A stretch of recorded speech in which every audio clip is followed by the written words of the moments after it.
Keep the change. सेठ सेठ, भगवान के नाम पे कुछ दो ना सेठ।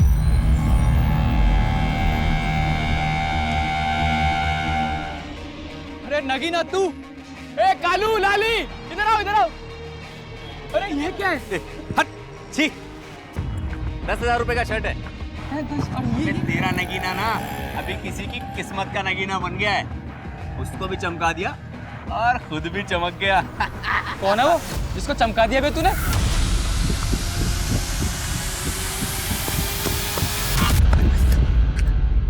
नहीं नहीं नहीं।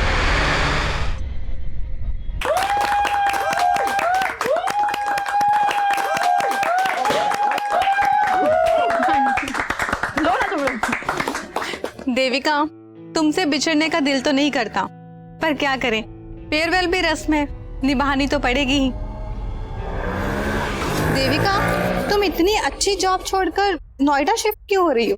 मैं सिर्फ अपने बारे में नहीं सोच सकती ना आरती, मुझे अपनी पूरी फैमिली को साथ लेकर चलना पड़ता है। चलो कोई बात नहीं, हमसे दूर जा रही हो पर दिल से कभी दूर नहीं होगी। कभी भी मेरी जरूरत पड़े तो मुझे याद जरूर करना। पक्का।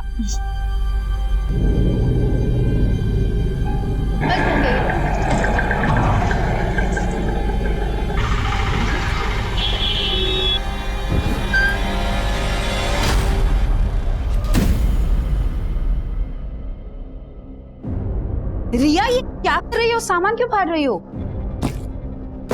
आपने मेरे सामान को हाथ में कैसे लगाया मम्मा?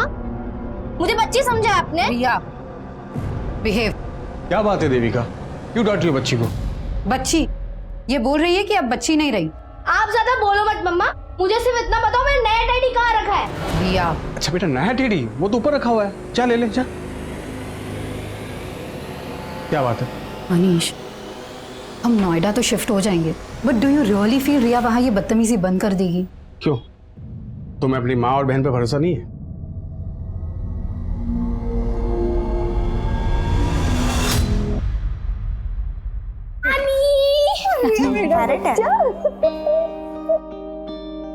कैसी हो माँ? खुश रहो, नमस्ते खुश रहो, खुश रहो।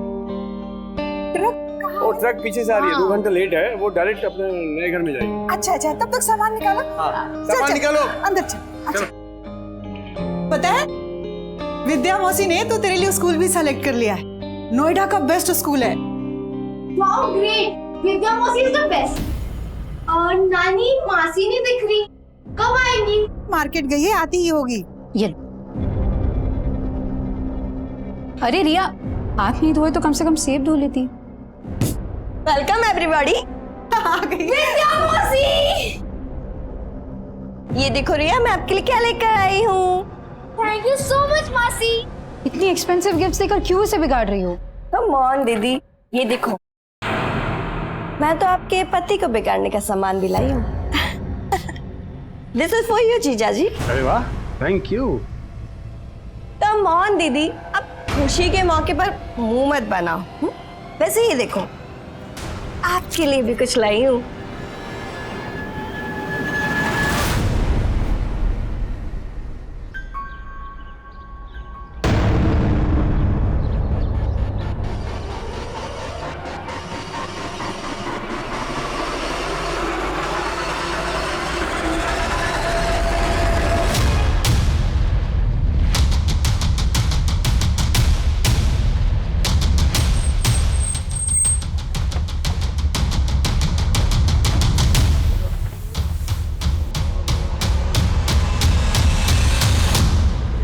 विंडो खोलो, अरे दरवाजा खोलो, खोलो सर। तो गैस सिलेंडर का नॉब तो ऑन है, शायद गैस खत्म होने की वजह से दोनों बॉडीज पूरी तरह से जल नहीं पाई। बहुत ही ब्रूटल मर्डर्स है, दोनों के हाथ पैर बांधे गए। जिसने भी इन दोनों को जलाया होगा उसके दिल में इन दोनों के लिए बहुत ही गहरी नफरत रही होगी। इतनी गहरी नफरत कि उस नफरत की आग में दोनों को जलाकर स्वाह कर दिया।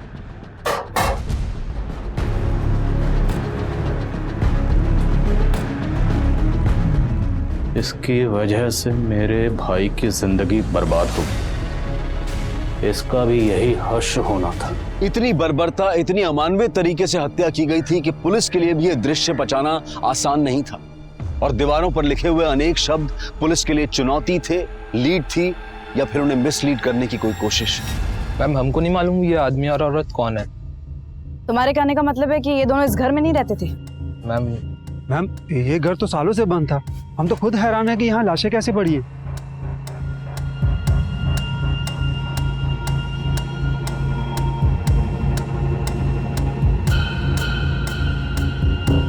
आप लोग बोल रहे हैं कि ये घर सालों से बंद है, लेकिन यहाँ का सामान देखकर तो ऐसा लग रहा है कि यहाँ सिर्फ आदमी औरत ही नहीं बल्कि कोई बच्चा भी रहता होगा। मैम हमें इसके बारे में कुछ नहीं पता, और वैसे भी घर हमारी कॉलोनी से बहुत दूर है। अब यहाँ पे कौन आया, कब आया, कैसे आया, मैम इसके बारे में हमें कुछ भी नहीं पता। कमाल, पूरे मोहल्ले में कोई नहीं जानता यहाँ कौन रहता था। सर मुझे तो लग रहा है ये लोग कुछ छुपा रहे हैं। तो पूरा मोहल्ला कुछ क्यों छुपाएगा? पता करो, इस घर का मालिक कोई और है या ये दोनों इस घर के मालिक?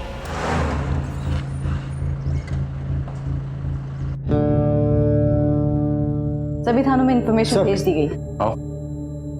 सर ये नरेश सहगल ब्रोकर है, इसी ने वो घर किराए पे दिलवाया था। किसे दिलवाया था? सर वो एक सिंगल मदर थी सर, अपने इन्फेंट बच्ची के साथ आई थी सर। उस सिंगल मदर का कुछ नाम तो होगा? नाम सर, हाँ देविका जायसवाल सर।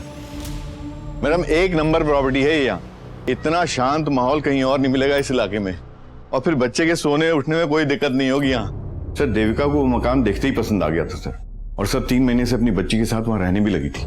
और मोहल्ले वाले तो बोलने वहाँ कोई नहीं रहता था। रेंट एग्रीमेंट है तुम्हारे पास? सर वो रेंट एग्रीमेंट होने ही वाला था सर, लेकिन मकान मालिक को टाइम ही नहीं मिल पा रहा था, इस वजह से। मकान मालिक कौन है? विक्रांत पाठक सर, दिल्ली में रहता है सर। उस मकान का पूरा जिम्मा उसने मेरे ही हाथ में सौंप रखा है। भले ही रेंट एग्रीमेंट ना हुआ हो सर, लेकिन देविका ने 11 महीने का एडवांस रेंट और डिपॉजिट का चेक मुझे दे दिया था सर, जिसमें से मैंने डिपॉजिट का चेक और 3 महीने का रेंट सर मकान मालिक के अकाउंट में जमा कर दिया सर। देखो ऐसा है, उस घर में हमें कोई बच्चा तो नहीं मिला, लेकिन एक आदमी और एक औरत की लाश। मामला सीरियस है, समझ रहे हो तुम? तो ये बताओ, देविका के साथ हमें जिस आदमी की लाश मिली वो आदमी कौन था, और उसका देविका के साथ क्या रिश्ता था? सर मुझे उसके बारे में कुछ भी नहीं मालूम सर। जब से मैंने देविका को पोजीशन दिया मैं वहाँ गया भी नहीं सर। देविका का फोन नंबर और एड्रेस बताओ। सर फोन नंबर दिया तो था उसने, लेकिन सर फोन फॉर्मेट हो गया। देविका ने जो रेंट के चेक्स दिए, तो चेक्स हैं तुम्हारे पास? हाँ सर ऑफिस में रखे हैं सर। हमें उनकी जेरॉक्स चाहिए। ठीक है sir. Pandey thank you sir. नजर रखो इस नरेश पे, और देविका के अकाउंट में जो परमानेंट एड्रेस है वो निकलो। सर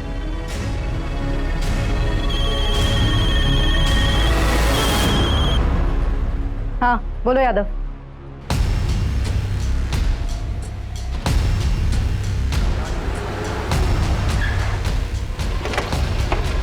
मैम ये केदार मिश्रा है, इसी इलाके का है। ये उस घर के बारे में कुछ बता रहा था जहाँ पे उस औरत और मर्द की लाशें मिली। मैम कुछ समय पहले जब मैं उस घर के पास से गुजर रहा था तो मैंने देखा कि उस घर के मालिक मिस्टर पाठक और कुछ लोग मिलकर उस घर के पीछे की तरफ गड्ढा खोदकर कुछ तो गाड़ रहे हैं। क्या गाड़ रहे? एक बड़ा सा मोटा सा बोरा था, उस बोरे में क्या था मुझे पता नहीं, लेकिन खून के धब्बे लगे हुए। उस घटना के बाद किसी को उस घर में देखा था? मतलब ये जो मर्द और औरत की लाश मिली है, क्या उनमें से किसी को देखा था? नहीं मैडम, मैंने उस घटना के बाद किसी को नहीं देखा। अब उस घर में कौन रहने आया, क्या हो रहा था, मुझे कुछ नहीं पता इसके बारे में।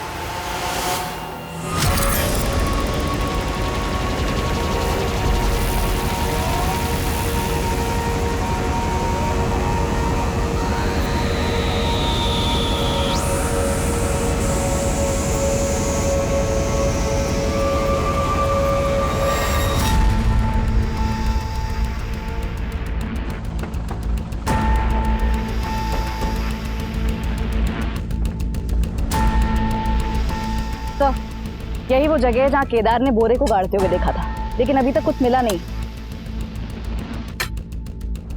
तो ये केदार,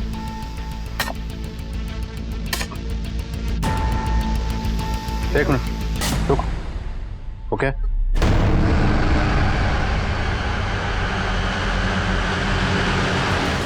केदार, तूने तो कहा था या तूने मकान मालिक को बोरे में कुछ गाड़ते हुए देखा है? यहाँ से तो बच्चे की लाश मिली है। मैडम मैंने बहुत पहले देखा था। बोल, क्या पता है तुझे?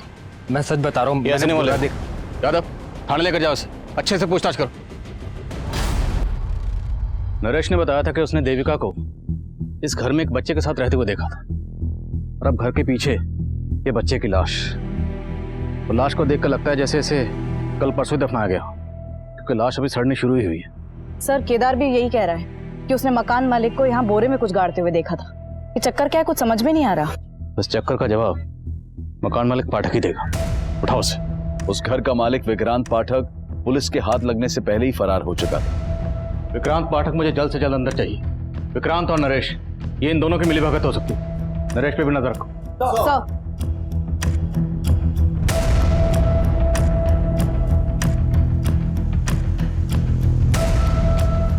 पुलिस विक्रांत को ढूंढने में जुट गई थी। वहीं देविका द्वारा इशू किए गए रेंट चेक्स के जरिए देविका के बैंक अकाउंट की डिटेल सामने आई। सर देविका की बैंक अकाउंट डिटेल्स में उसका मैरिटल स्टेटस मैरिड था, लेकिन बैंक से उसके पति से जुड़ी कोई भी इंफॉर्मेशन नहीं मिली है। हाँ, परमानेंट एड्रेस जरूर मिला है। तो हो सकता है जिस आदमी की लाश हमें देविका के साथ मिली वो देविका का हस्बैंड हो और वो बच्ची देविका की बेटी। लेकिन सर देविका ब्रोकर नरेश से झूठ क्यों बोलेगी कि वो सिंगल मदर थी? एड्रेस कहाँ का है?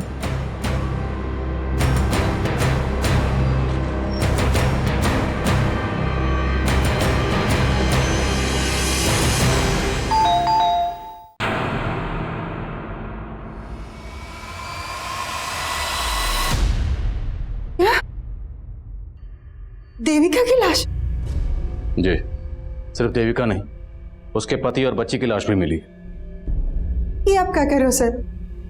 कल रात ही तो मेरी बात हुई है देविका के पति और बेटी से, और वो लोग यही पास में ही रहते हैं। वो दोनों यहीं रहते हैं, तो देविका उस किराए के घर में क्यों रह रही थी? और वो बच्ची और आदमी कौन था जिसकी लाशें हमें मिली? मुझे ये सब नहीं मालूम। मैं खुद पिछले 2 साल से देविका को ढूंढ रही हूँ। 2 साल से ढूंढ रही? हाँ सर, 2 साल पहले देविका अपने पति और बेटी से झगड़ा करके मायके चली आई थी, और मनीष जब उसको लेने आया। ये कैसी बात कर रही हो तुम देविका? हाँ, मैं तो खुद तुम्हें लेने आया हूं यहाँ पर। ये सब करके तुम क्या जताना चाहते हो? कि तुम्हें मेरी जरूरत है? सच तो ये है कि तुम में से किसी को मेरी जरूरत नहीं। बेटा, ये क्या बोल रही है और कहाँ जा रही है? तो अपने मन की शांति ढूंढने। यहाँ से जाने के बाद देविका ने अपना नंबर बंद कर दिया। हमने ढूंढने की बहुत कोशिश, पर कुछ पता नहीं चला। देविका का पति और बच्ची यहाँ रहते हैं, वहाँ का एड्रेस दीजिए और फोन नंबर भी।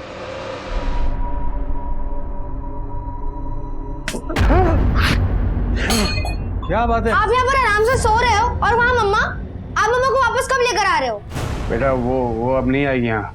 बताओ मम्मा क्यों नहीं आएगी? बताओ पापा, मम्मा वापस क्यों नहीं आएगी? शट अप यार।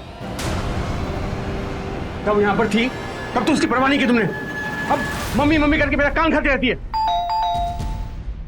जा अंदर जा, जा।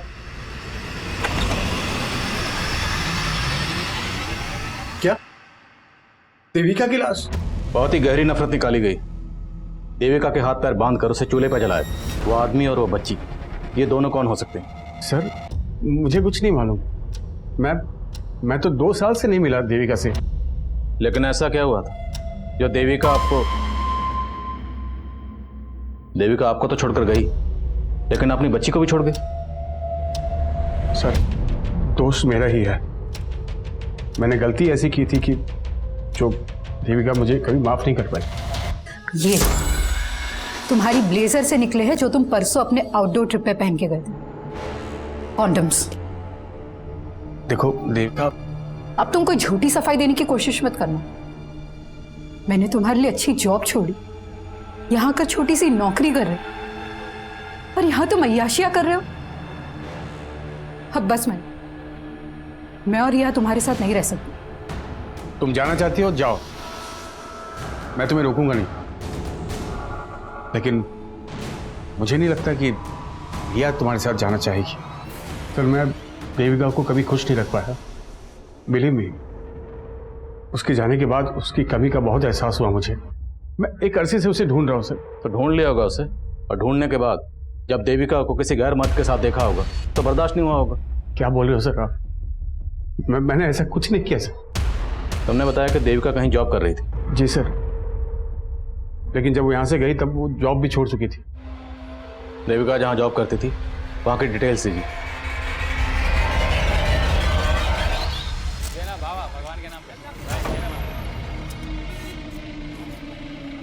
Keep the change. सेठ भगवान के नाम पे कुछ दोनों सेट।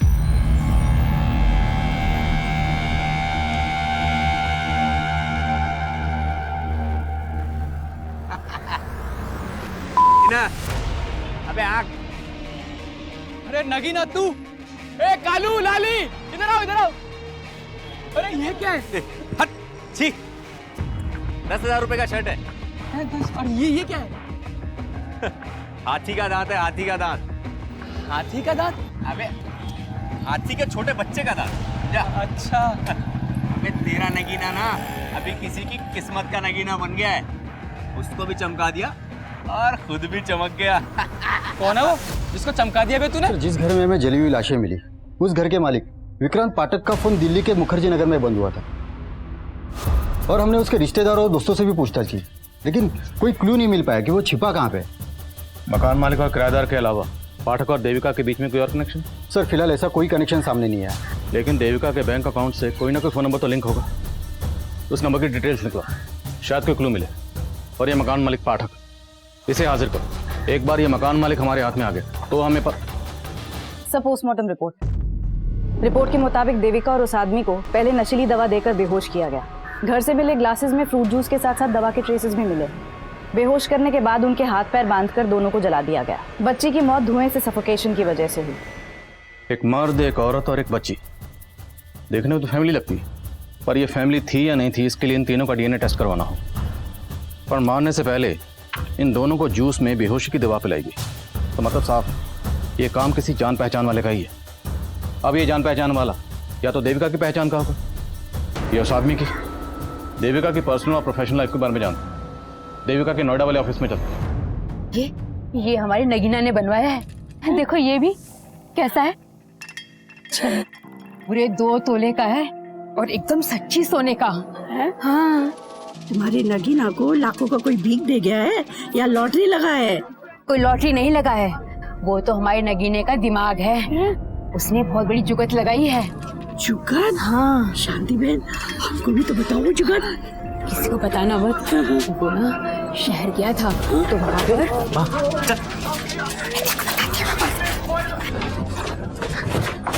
ये क्या बेवकूफी कर रही है? किसी को पता चल गया तो कितना बड़ा आफत आ जाएगा, तेरे को मालूम है क्या? अरे तू ही तो बोला था कि आफत उसको आएगा जिसने तुझको इतना पैसा दिया। जरा उठा उठा के ना तेरे दिमाग में कचरा ही भर गया है माँ। भी अपना मुंह बंद रख, समझी? जो मैं बोलता हूँ वही कर।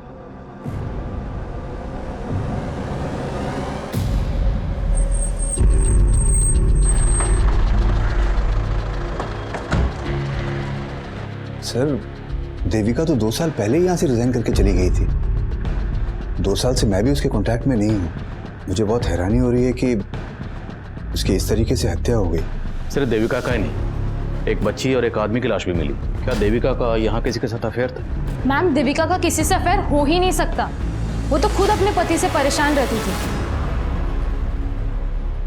उसने तुम्हें अपने पति के बारे में कुछ बताया था? देविका का पति गोरखपुर में एक सेल्समैन की नौकरी करता था और 3 साल पहले वो नोएडा में शिफ्ट हुए थे, पर देविका उनके साथ नहीं आना चाहती थी। क्यों? क्योंकि देविका बहुत ही क्वालिफाइड थी मैम, और वो गोरखपुर में एक एरोस्ट्रेस इंस्टीट्यूट में ग्रूमिंग इंस्ट्रक्टर का जॉब करती थी। लेकिन फैमिली के लिए वो यहाँ आ गई और रिसेप्शनिस्ट का जॉब कर रही थी। लेकिन इतने सब सैक्रिफाइस के बाद भी ना उसका पति उसे इम्पोर्टेंस देता था और ना उसकी बेटी उसे समझती थी।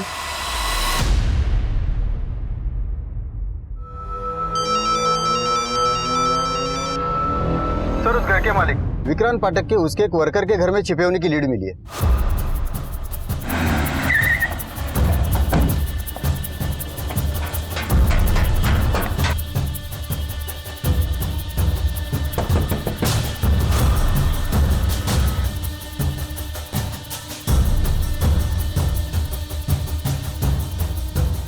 साहब, देविका और उसके बच्चे से मैं आज तक नहीं मिला, और फिर अपने किराएदार को मरवा के क्या मिलेगा मुझे? एक चश्मदीद ने उसी घर के पिछले हिस्से में तुझे गड्ढा खोदते हुए देखा। वो तो 3 महीने पुरानी बात है साहब। 3 महीने पहले? तो 3 महीने पहले भी किसी को मारा था? नहीं साहब, किसी इंसान को नहीं। मैंने गड्ढे में अपना मरा हुआ कुत्ता गाड़ा था। कुत्ता? हाँ साहब, वो घर ही मनहूस है साहब। मुझे सस्ता मिला तो मैंने ले तो लिया, इन्वेस्ट कर दिया। सोचा था चलो कम से कम किराया तो आएगा। लेकिन दक्षिण दिशा में मुंह होने के कारण कोई भी किराएदार नहीं आ रहा था। उसके बाद मुझे एक बाबा मिले। उन्होंने सुझाव दिया कि अगर घर की मनहूसियत खत्म करनी है तो अपने किसी वफादार जानवर की बलि देनी होगी। इसलिए उनकी बात मान के मैंने तंत्र पूजा की और अपने वफादार कुत्ते की बलि दे दी और उसको गड्ढे में गाड़ दिया साहब। मैंने सिर्फ अपने कुत्ते की बलि दी थी, मैंने किसी इंसान को नहीं मारा साहब।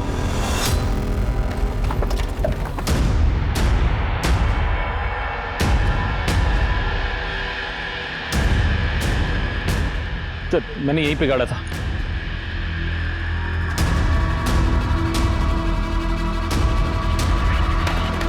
सर यही है सर, कुत्ते की हड्डी देखिए। लेके जाओ, पता लगाओ क्या ये वाकई कुत्ते की हड्डी है। ये पाठक हमें घुमा रहा है और देविका से जुड़े जिन जिन लोगों को पाठक जानता है सबका पता लगाओ। देविका का बॉस मेहता, उसका पति मनीष, कोई भी हो सकता है। सर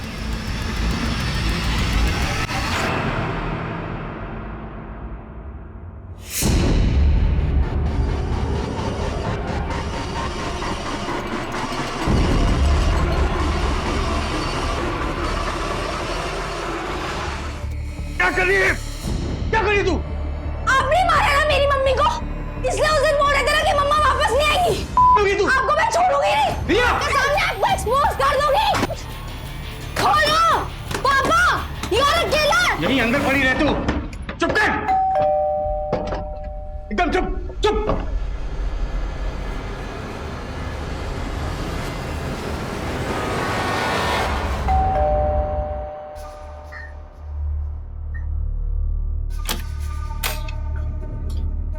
ये क्या हुआ? खोलो पापा। और ये रिया क्यों चिल्ला रही है? क्या बताओ विद्या? तुम परेशान मत हो, मैं हैंडल करती हूँ। रिया? सर देविका के बैंक अकाउंट से जो नंबर लिंक था ये उसके कॉल डिटेल्स है। इसमें कई सारे नंबर शो कर रहे हैं। मैं एक एक नंबर कॉल करके देख रहा हूँ। इसमें से उन नंबर पर फोकस करो जिनसे देविका की ज्यादा बात होती थी। और सर फॉरेंसिक वालों ने बताया कि घर में से मिली हुई हड्डियां किसी जानवर की ही थी, इंसान की नहीं। मकान मालिक विक्रांत पाठक का देविका के बॉस या मनीष से कोई कनेक्शन नहीं निकला। लेकिन हाँ सर, मनीष का एक छोटा भाई है नीरज, और घर की दीवार पे भी लिखा हुआ था। तो ये मनीष का छोटा भाई नीरज गायब है? गायब तो नहीं है सर। सर एक मिनट सर, देविका के कॉल रिकॉर्ड में एक नंबर नीरज नाम के लड़के का भी है। ये देखिए, नीरज जायसवाल। मैंने इस नीरज को कॉल भी किया था लेकिन इसने उठाया नहीं। तो तुम उठाओ इस नीरज जायसवाल। सर वैसे मैं हर साल एक नई और महंगी गाड़ी लेता हूं। तुम्हारी इस पुरानी गाड़ी का ये नंबर प्लेट मुझे बहुत पसंद आया। कितना लेगा? क्या ये नंबर प्लेट का? अरे नंबर प्लेट का नहीं भाई, पूरी गाड़ी का। आपके लिए 3 लाख रुपए। अच्छा अच्छा ठीक है। ए, चल चल टेस्ट ड्राइव दे। हाँ हाँ टेस्ट ड्राइव दे। जाओ जाओ। ए भागा है, चल चल पकड़ पकड़ चल चल। ए साला, ए रुको, साला फिर भाग गया। इस बार हाथ लगाना, साले की सारी रईसी निकाल दूंगा। आओ, मनीष के छोटे भाई नीरज नहीं अपनी भाभी को बेहोश किया, हाथ पैर बांधे और फिर जलाकर मार दिया। उसके बाद दीवार पर लिख कर गया। सर मैंने कुछ नहीं लिखा सर, लिखा तो उन्होंने मेरी किस्मत में कि मैं उनका भाई हूँ। किसने? तेरे भाई ने? ये सब तेरे भाई मनीष ने किया? कर भी सकता है सर, उन्हें सिर्फ भाभी से नहीं मुझसे भी प्रॉब्लम थी, सिर्फ इसलिए क्योंकि मैं भाभी की बात समझता था। तंग आ गई थी भाभी मेरे भाई से। सर मैं तो कहता था भाभी से कि भाभी अगर ऐसा है तो आप छोड़ क्यों नहीं देती उन्हें, आप क्यों सह रही हो ये सब? प्रॉब्लम सिर्फ मनीष में नहीं है नीरज, प्रॉब्लम मेरी बहन में भी है।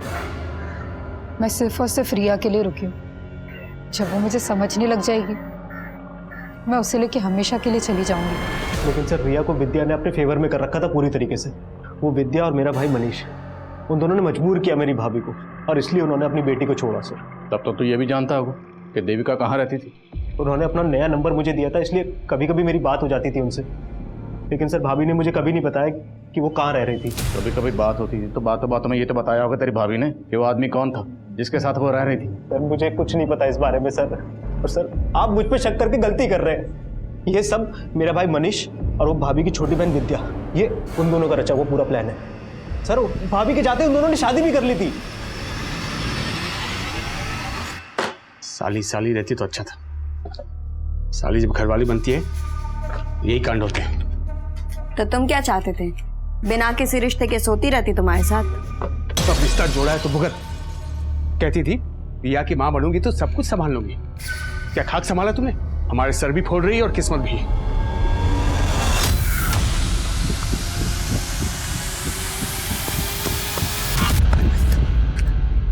नहीं नहीं नहीं सर उस मनुष्य और विद्या को उठा के लाए। बैठा दो। जैन सर। जी सर। ठीक है सर, मैं अपडेट करता हूँ आपको। सर, देविका के कॉल रिकॉर्ड्स में एक ऐसा नंबर मिला है जो कंटिन्यूसली स्विच ऑफ जा रहा है। किसका नंबर है ये? सुरेश तिवारी। इसका फोन हत्या वाली रात उस घर के एरिया में बंद हुआ जहां से लाशें मिली थी। नंबर कहाँ का है? मेरठ। तुरंत मेरठ निकल, उठाओ इसे।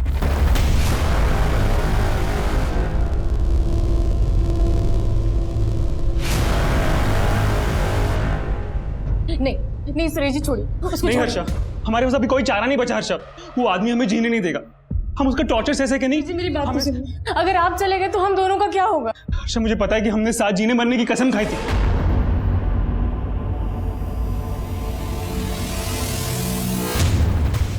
सर आप ऐसे कैसे हमें उठा कर ले आए? जैसे तू लेकर आया अपनी साली को अपनी जिंदगी में। जीजा साली से बन गए मियां बीवी। फिर आखिर ऐसा क्या हुआ कि नौबत एक दूसरे का सर फोड़ने तक आ गई?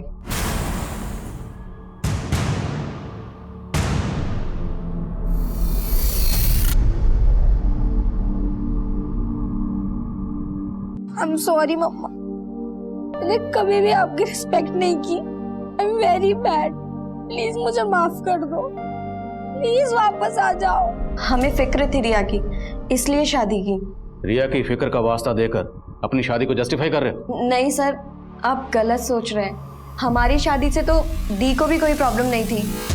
देखो, अब मैं तुम दोनों के बीच में पिसना नहीं चाहती और ना ही तमाशा करके घर की इज्जत पे आंच आने देना चाहती। तुझे मनीष पसंद है ना, तू बना ले इन्हें अपना पति। मुझे कोई प्रॉब्लम नहीं है। बस प्लीज प्लीज मेरी बेटी रिया का ख्याल रखना।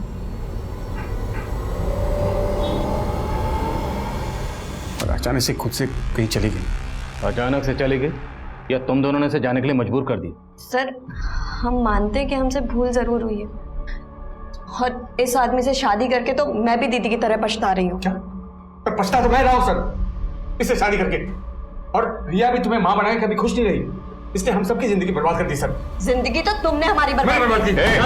चुप। जिस कांड के बारे में पूछ रहा हूँ ना उसके बारे में बात करो। कैसा कांड सर? मैंने कोई कांड नहीं किया सर। मैं तो रिया की खुशी के लिए जेन्युइनली देविका को ढूंढ रहा था। तुम देविका को ढूंढ रहे थे और तुम्हारा छोटा भाई नीरज और लगातार देविका के टच में था। क्या? तेरी नौटंकी तेरे घर पे देख चुका हूँ। बोल, तेरी बीवी देविका के साथ जो आदमी रहता था वो कौन था और वो बच्ची कौन थी जिसकी लाश हमें मिली? उन दोनों का देविका के साथ क्या ताल्लुक था? क्यों मारा उन दोनों को? क्या आदमी? कौन आदमी? आप क्या बोल रहे सर? मैं किसी आदमी को नहीं जानता और मुझे तो अभी मालूम पड़ा कि मेरा भाई नीरज देविका के टच में था। हाँ सर, ये सच बोल रहे हैं। हम लोगों को इस बारे में कुछ नहीं मालूम था। सर मुझे तो लग रहा है अगर ये मनीष और विद्या का गेम है तो इसमें मनीष ने अपने भाई नीरज को फंसाने के लिए प्लान किया होगा और दीवार पे वो सब लिख दिया होगा। लेकिन मनीष अपने छोटे भाई नीरज को क्यों फंसाएगा? क्या उसे ये शक था कि उसके छोटे भाई का उसकी बीवी के साथ? बोलो। सर, सुरेश 2 साल से गायब है। What? 2 साल से गायब? हाँ सर, सुरेश यहाँ अपनी पत्नी हर्षा और एक बच्चे के साथ रहता था। हर्षा तो यहाँ नहीं है। पता चला है कि सुरेश मेरठ में जल विभाग में क्लर्क था। अगर ये सुरेश 2 साल से गायब है तो इस सुरेश के नाम पर जो मोबाइल नंबर रजिस्टर्ड है उस नंबर से देविका को कॉल कौन करता था?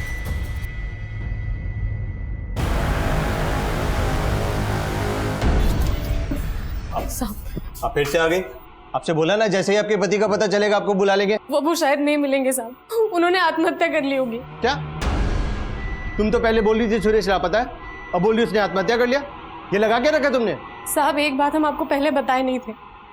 2 साल पहले ऐसे ही अपने बॉस से तंग आकर उन्होंने आत्महत्या करने की कोशिश की। नहीं देखिए, आप ऐसा नहीं कर सकते।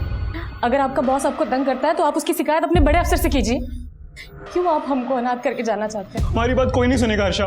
हमारे बॉस ने सबको अपने खिलाफ कर दिया। कौन बॉस? वो विनायक मिश्रा।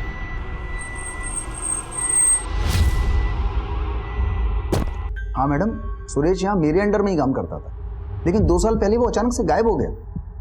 गायब हो गया? कहाँ गायब हो गया? दरअसल सुरेश 1 नंबर का करप्ट आदमी था। रिश्वत ले लेके उसने बहुत गबन की और मुझे तो लगता है वो इसीलिए गायब हुआ है। एक तरफ सुरेश तिवारी का बॉस विनायक मिश्रा पुलिस को यह बता रहा था कि सुरेश जल विभाग में गबन करके पिछले 2 साल से गायब हुआ था। वहीं दूसरी तरफ सुरेश की बीवी हर्षा ने एक दूसरे पुलिस स्टेशन में सुरेश की मिसिंग रिपोर्ट फाइल की थी और वो ये कह रही थी कि सुरेश ने आत्महत्या कर ली होगी।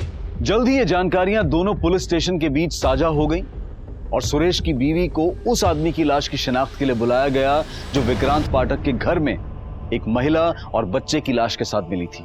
तो आप कह रही हैं कि ये लाश सुरेश की, लेकिन जहां आपने इसकी मिसिंग कंप्लेंट फाइल की थी वहां आपने ये भी कहा था कि सुरेश ने आत्महत्या की होगी। तो अगर सुरेश ने आत्महत्या की थी तो ये लाश सुरेश की कैसे हो सकती है? हम अपने पति की लाश को पहचानने में धोखा नहीं खा सकते। पर विनायक तो ये कह रहा है कि सुरेश गबन और रिश्वत लेकर भागा। झूठ बोल रहा है वो, वही फंसा रहा था सुरेश जी को। एक काम ढंग से होता नहीं तुमसे। सर पर हमारी गलती क्या है तो बताइए। विनायक बहुत नीचा दिखाता था सुरेश जी को, सारे स्टाफ के बीच में डांट देता। साहब, विनायक इसी ताक में रहता था कि कब वो सुरेश जी को काम से निकलवा दे और अपने एक रिश्तेदार को रख ले। और साहब, सुरेश जी से एक गलती भी हो गई थी, उसी का फायदा उठा के उनके ऊपर रिश्वत लेने का और गबन का इल्जाम लगा दी। तो सुरेश से आखिर ऐसी क्या गलती हुई थी? साहब, इन्होंने आत्महत्या तो नहीं की थी, लेकिन उससे पहले विनायक को एक सुसाइड लेटर मेल कर दिया था। मैडम, वो कुछ मरना वरना नहीं चाहता था, वो मुझको ब्लैकमेल करना चाहता था, वो ईमेल करके। मैं अपने बॉस विनायक की वजह से आत्महत्या कर रहा हूँ? मेरी मौत का जिम्मेदार मेरा बॉस विनायक है। मैडम, उसका ईमेल पढ़ के मैं बहुत डर गया था और अगले पल देखा वो ऑफिस में था। तुमने ईमेल के बारे में पहले क्यों नहीं बताया? मैडम, जब से पता लगा वो गायब हो गया है, मुझे डर था कि वो ईमेल किसी के हाथ ना लग जाए। डर इसलिए गए थे क्योंकि उसकी हत्या में तुम्हारा हाथ है। मैडम, मैं सच कह, उसके साथ एक औरत देविका का भी मर्डर हुआ और इसकी बच्ची का भी। तुमने ही किया है ना? मैडम, मैं सच कह रहा हूँ, मैं इनको जानता भी नहीं हूँ। आप कह रही हैं कि आप इस देविका को नहीं जानते, पर यह दावा कर रही हैं कि इस देविका के साथ हमें जिस आदमी की लाश मिली वो आपके पति सुरेश की लाश। तो अचानक 2 साल बाद आप अपने पति की आत्महत्या की खबर देने पुलिस स्टेशन क्यों गए? क्योंकि 2 साल से सुरेश जी हमारे संपर्क में थे। वो भागे जरूर थे 2 साल पहले विनायक से डर के, लेकिन बीच बीच में चोरी छिपे हमसे मिलने आया करते थे। फिर अचानक से उन्होंने घर आना बंद कर दिया। उन्होंने जो नया नंबर लिया था वो भी बंद आने लगा। बस इतना पता था कि वो यहाँ शहर में कहीं रहते हैं, तो इसलिए उन्हें ढूंढने आ गए और जब वो नहीं मिले तो उनकी मिसिंग कंप्लेंट लिखा दी हमने। आपके सुरेश जी ने शायद घर आना इसलिए बंद कर दिया होगा क्योंकि सुरेश ने दूसरा घर बसा लिया था इस देविका के साथ। क्या बात कर रहे हैं साहब आप? वो सपने में भी हमें धोखा देने की नहीं सोच सकते।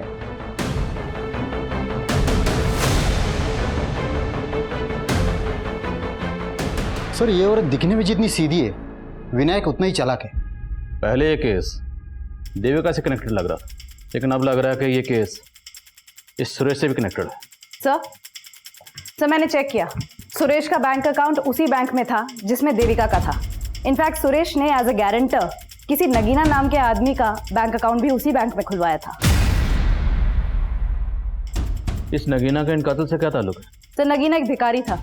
अचानक से उसके बैंक अकाउंट में बहुत सारे पैसे आ गए थे और 1 हफ्ते पहले उसका मर्डर हो गया। वो लोग भी हैरान थे कि अचानक एक भिखारी के पास इतने पैसे कहाँ से आ गए, और जब उसके बैंक अकाउंट होने की बात पता चली तो उन्होंने मुझे कॉन्टैक्ट किया।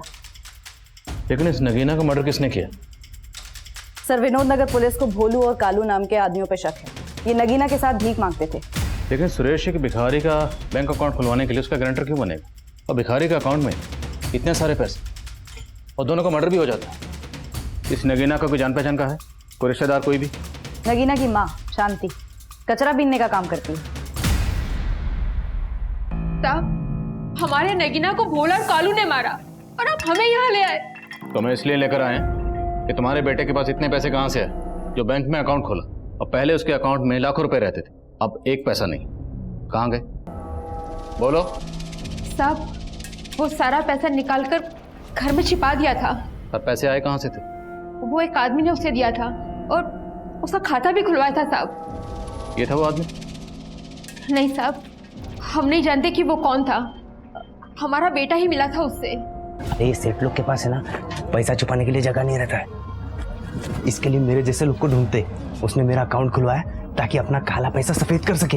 लेकिन बेटा, सफेद खाने से हमारा क्या फायदा? अरे माँ, वो मेरे अकाउंट में पैसा डालेगा, थोड़ा खुद लेगा, बाकी अपना। अरे उसने बोला है मुझे नौकरी भी लगाएगा।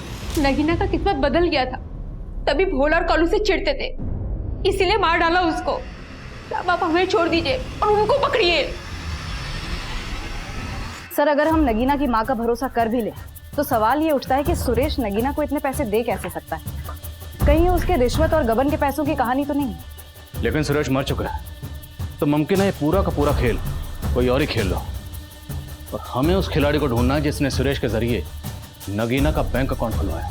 नगीना मर्डर केस सामने आने के बाद साजिश की कई गहरी परतें नजर आ रही थी, जिनके जवाब ढूंढने के लिए पुलिस ने कल्लू और भोलू की तलाश तेज कर दी। और पुलिस के खबरी नेटवर्क ने जल्द ही कल्लू और भोलू की मौजूदा ठिकाने का पता लगा लिया।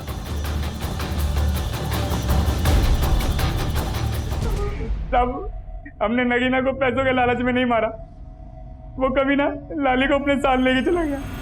लाली? कौन लाली? तब मेरी दोस्त, हम सब साथ में भीख मांगा करते थे। एक दिन नगीना वहां आया और लाली को पैसों का टसन दिखाने लगा। साहब, लाली को उसने हमसे छीन लिया था और पूछने पे भी नहीं बताता था कि वो कहाँ है। लाली कहाँ है बे? बोल। अरे कितनी बार बोलूं, मुझे नहीं पता। साले बता, नहीं तो यहीं काट दूंगा। बता बता। रुक, रुक, रुक। अरे रुक, अरे ये भी। लाली का पता चला? नहीं साहब। देखो, अगर माँ करो जरा धुलाई। सर, घर से जो 2 जली हुई लाशें मिली और घर के पीछे से जो बच्ची की लाश मिली है, इन तीनों की डीएनए रिपोर्ट्स आ गई हैं। बहुत ही चौंकाने वाली रिपोर्ट्स हैं।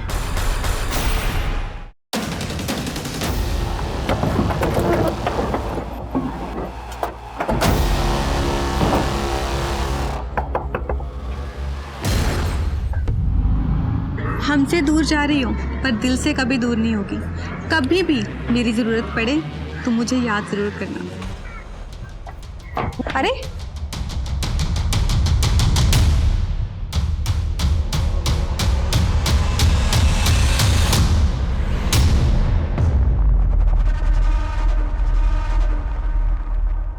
रिपोर्ट से पता चलता है कि बच्ची का डीएनए सुरेश के डीएनए से तो मैच करता है, पर देविका से नहीं।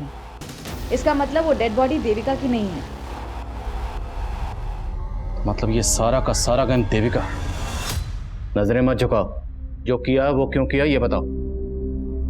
मैं तो बस शांति की जिंदगी जीना चाहती थी, पति और बेटी का प्यार चाहती थी, लेकिन किसी ने मुझे नहीं समझा। मैं सबसे तंग आकर चली गई थी। कोई अच्छी सी नौकरी ढूंढ कर सेल्फ डिपेंडेंट बनना चाहती थी। और फिर एक दिन जॉब ढूंढते ढूंढते मेरी मुलाकात सुरेश से हुई। हम अच्छे दोस्त बन गए, साथ रहने लगे। लेकिन इसके बारे में मैंने अपने घर वाले से कुछ नहीं कहा। और तुम्हारा देवर नीरज, वो तो लगातार तुम्हारे टच में था। मैं उसके कांटेक्ट में थी, लेकिन सिर्फ इसलिए क्योंकि मैं जानना चाहती थी कि वहां क्या हो रहा था।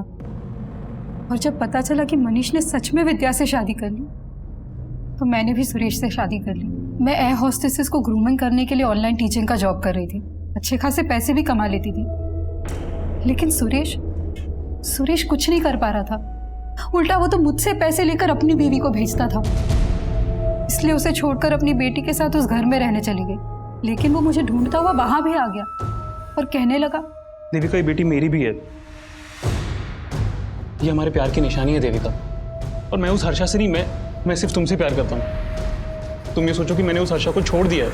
मैंने फिर सुरेश को एक मौका दिया, लेकिन अभी भी उसकी नीयत मेरी कमाई पर ही थी। तुम टेंशन मत लो हर्षा, मैंने सब सेट कर दिया। बस कुछ ही दिनों की बात है, फिर हम वापस साथ रहेंगे। मुझे शक होने लगा कि वो मेरे साथ बहुत बड़ा गेम खेल रहा है। और उस दिन से मैंने उस पर नजर रखना शुरू किया। फिर एक दिन मैंने उसको एक भिखारी के साथ देखा। उसका हूबहू हुलिया अपने जैसा बनवा दिया। मैं उसका सारा प्लान समझ गई थी। वो उस भिखारी को मार के ये साबित करना चाहता था कि वो मेरे साथ मारा गया। सुरेश नगीना को मारना चाहता था? जी सर, पर मैंने उसका ही प्लान उस पर उल्टा चल दिया। फिर मैंने नगीना को पैसे का लालच देकर अपनी कदकाठी की लड़की का इंतजाम करने के लिए कहा, और नगीना भिखारन लाली को तुम्हारे पास लेकर आया। जी आपने अपना नाम नहीं बताया। जी मेरा नाम लालिमा है। अच्छा तुम नहीं ले रही हो? नहीं, मैंने अभी खाना खाया। लालिमा पियो ना।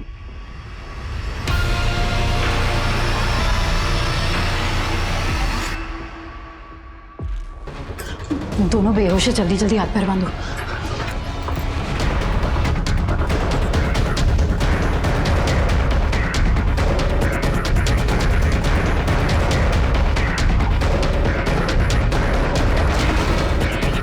हमने उन्हें तो मार दिया, लेकिन मुझे नहीं पता था कि उस धुएं में मेरी बेटी। सब मैं अपनी बेटी को नहीं मारना चाहती थी, लेकिन वो। पर तुमने दीवार पर वो सब क्यों लिखा था? मुझे नीरज से पहले कभी कोई शिकायत नहीं थी, लेकिन जानती थी कि जब आप मनीष के भाई तक पहुंचेंगे तो आपको लगेगा कि ये मनीष की ही चाल है, और मैं मनीष को फंसाना चाहती थी, उसे बर्बाद करना चाहती थी। आज सिर्फ और सिर्फ उसी की वजह से मेरी जिंदगी बर्बाद हो गई। तुम्हारी जिंदगी खुद तुम्हारी वजह से बर्बाद हुई।